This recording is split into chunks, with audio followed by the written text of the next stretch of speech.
Hello guys, welcome to my YouTube channel Physics Felix. Today we start quantum mechanics.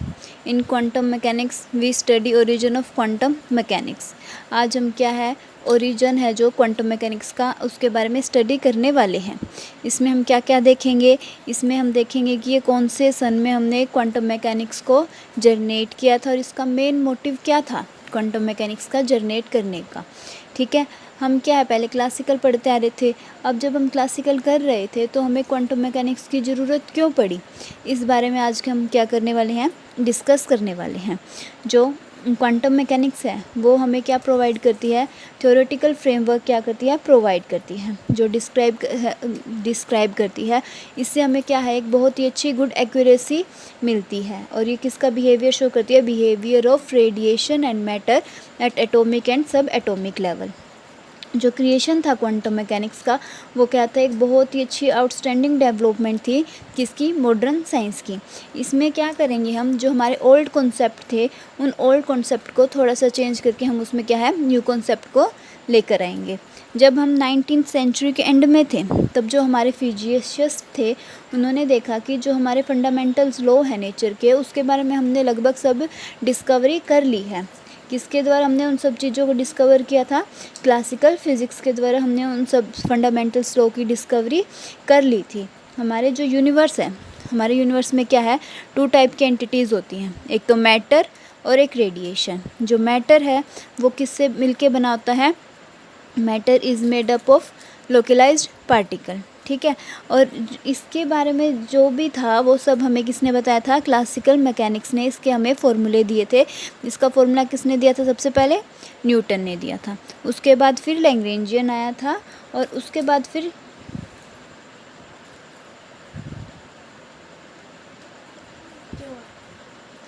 एक हम आया था Hamiltonian.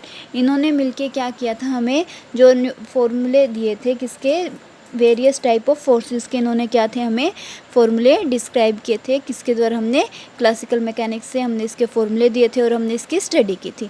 फिर 1855 में मैक्सवेल आया। मैक्सवेल ने हमें क्या किया, ईएमटी के बारे में बताया। ईएमटी क्या, हमारी इलेक्ट्रोमैग्नेटिक थ्योरी। इलेक्ट्रोमैग्नेटिक थ्योरी क्या है, हमारी इलेक्ट्रिसिटी, मैग्नेटिज्म और ऑप्टिक्स से मिलकर बनती है।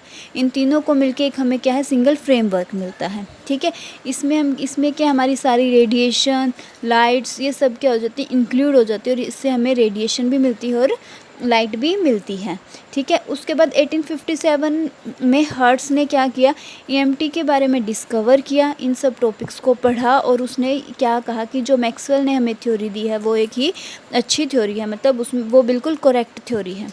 ठीक है, उसके बाद फिर 19 सेंचुरी के एंड में और 20 सेंचुरी के एंड में फिजिशियंस का ध्यान कहाँ गया कि जब हमने जो क्लासिकल थ्योरी में हमने माइक्रोस्कोपिक पार्टिकल पढ़े कि हमने माइक्रोस्कोपिक पार्टिकल की तो स्टडी कर ली, लेकिन हमने क्या किया, माइक्रोस्कोपिक जो पार्टिकल थे उनके बारे में स्टडी नहीं की। तो फिर हमने क्या किया, हमने माइक्रोस्कोपिक पार्टिकल्स को लिया, उसके बारे में स्टडी की। जब हमने उसकी स्टडी की तो अब हमें देखा कि जो हमारी क्लासिकल मैकेनिक्स थी वो उसका क्या है, जो उसमें जो हमें आउटपुट देना चाहिए था वो जो हमारा आउटपुट है वो करेक्ट आउटपुट नहीं आ रहा था। तो हमने क्या किया, फिर तब जाके हमारी क्वांटम मैकेनिक्स क्या हुई, जनरेट हुई। तब हमने देखा कि जो हमारी क्वांटम मैकेनिक्स है, जो क्लासिकल मैकेनिक्स है, वो हमें आउटपुट सही नहीं। फिर क्या हुआ कि जो हमारी क्लासिकल थी उसने तो हमें इस माइक्रोस्कोपिक पार्टिकल के बारे में नहीं बताया। फिर हम क्वांटम मैकेनिक्स को लेकर आए, क्वांटम मैकेनिक्स ने फिर हमें क्या है इस माइक्रोस्कोपिक पार्टिकल्स की स्टडी की, फिर जाके हमें क्या है अपनी आउटपुट मिली। जो हमारी क्वांटम मैकेनिक्स थी वो क्या न्यू कॉन्सेप्ट लेके आई थी, the particle nature of radiation. वो पार्टिकल का जो नेचर था रेडिएशन वो लेके आई, वेव नेचर ऑफ मैटर का वेव नेचर बताया और क्वांटाइजेशन ऑफ फिजिकल क्वांटिटीज़। ठीक है, अब क्वांटम मैकेनिक्स के बारे में जिस साइंटिस्ट ने हमें बताया था उनका नाम था जर्मन फिजिशियन मैक्स प्लैंक। ये जो हमारे साइंटिस्ट थे जर्मन फिजिशियन मैक्स प्लैंक, ये हमारे क्या थे, क्वांटम मैकेनिक्स के ओरिजिनेटर थे, जिन्होंने और क्वांटम मैकेनिक्स के बारे में हमने बताया था। ये कौन से सन में आई थी, 1900 में।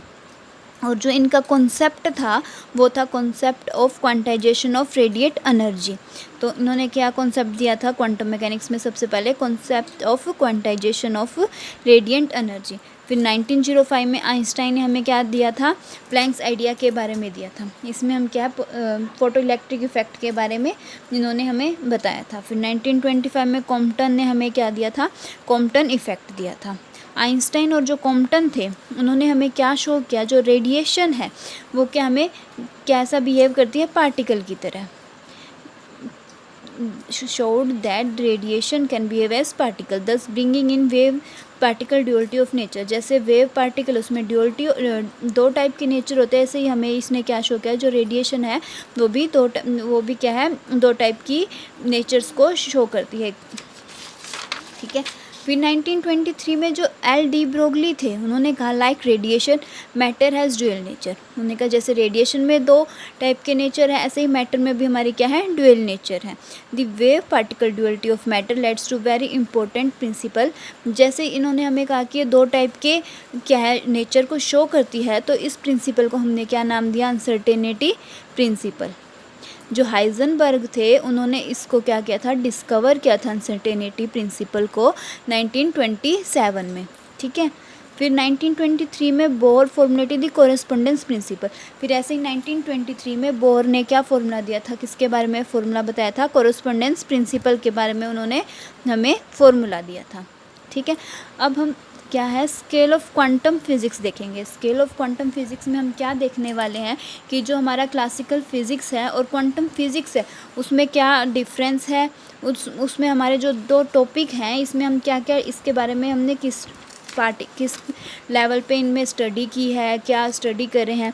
अब जैसे हम क्लासिकल फ़िज़िक्स है, क्लासिकल फ़िज़िक्स में हम मैक्रोस्कोपिक लेवल पे हम क्या करेंगे, ये स्टडी की हमने फंडामेंटल्स लॉ की। जो हमने फंडामेंटल्स लॉ है वो किस में देखे, हमने माइक्रोस्कोपिक लेवल पे, मैक्रोस्कोपिक लेवल पे देखे हैं। अब हमने इसमें जो हमारी लेंथ ली है वो हमने 1 माइक्रोन ली है, और 1 माइक्रोन किसके इक्वल है, 10⁻⁻⁴ मीटर पे। अब जब हम क्लासिकल फिज़िक्स में कौन सा ले रहे हैं, मैक्रोस्कोपिक पार्टिकल ले रहे हैं। मैक्रोस्कोपिक लेवल का मतलब है कि जो हमारे पार्टिकल हैं उनका साइज़ क्या है, बड़ा है। ठीक है। और कितनी लेंथ है इनकी, 10⁻⁻⁴ मीटर। अब जैसे हम क्वांटम फिज़िक्स है, क्वांटम फिज़िक्स में हम देखेंगे माइक्रोस्कोपिक लेवल, माइक्रोस्कोपिक लेवल। और जो माइक्रोस्कोपिक लेवल है वो क्या होती है, बहुत छोटा सा पार्टिकल होता है। ठीक है। और इसमें हम क्या है, 1 एंगस्ट्रॉन 10⁻⁻10 मीटर और 1 फर्मी 10⁻⁻15 मीटर, इनके ऊपर क्या कर रहे हैं। क्लासिकल में तो हम क्या है, अपने बड़े पार्टिकल ले रहे हैं, मतलब मैक्रोस्कोपिक के पार्टिकल्स ले रहे हैं, और फिर उसमें क्या हमारी लेंथ क्या, 10⁻⁻⁴ मीटर। अब ऐसे क्वांटम फिज़िक्स है वो हमें क्या दे रही है, माइक्रोस्कोपिक लेवल पे हमें जो अपने फंडामेंटल्स लो उनके बारे में स्टडी कर रही है, और उसकी लेंथ कितनी है, 1 एंगस्ट्रॉन इक्वल टू 10⁻⁻10 मीटर और 1 fermi is equal to 10⁻⁻15 fermi metre. अब इन दोनों की जो लेंथ है उसमें बहुत ज़्यादा डिफरेंस है, एक तो 10⁻⁻4 और एक 10⁻⁻10 मीटर। ठीक है। तो यही हमारा मेनली इसमें डिफरेंस है कि जो हम क्लासिकल फ़िज़िक्स है वो क्लासिकल फ़िज़िक्स हम किस में कर रहे हैं, हमारी मैक्रोस्कोपिक लेवल पर स्टडी कर रहे हैं, और जो हमारी क्वांटम फिज़िक्स है उसमें हम माइक्रोस्कोपिक लेवल पे क्या कर रहे हैं, स्टडी कर रहे हैं। ठीक है। और इसमें हम कितनी लेंथ मेज़र करते हैं, 10⁻⁻4 मीटर, और इसमें हम माइक्रोस्कोपिक में हम कितने पे स्टडी कर रहे हैं, 1 एंगस्ट्रॉन और 1 फर्मी। ठीक है। आज का हमारा टॉपिक यहीं पे ख़त्म होता है। अगर आपको मेरा लेक्चर अच्छा लगा तो please like, share, comment and subscribe. Thank you.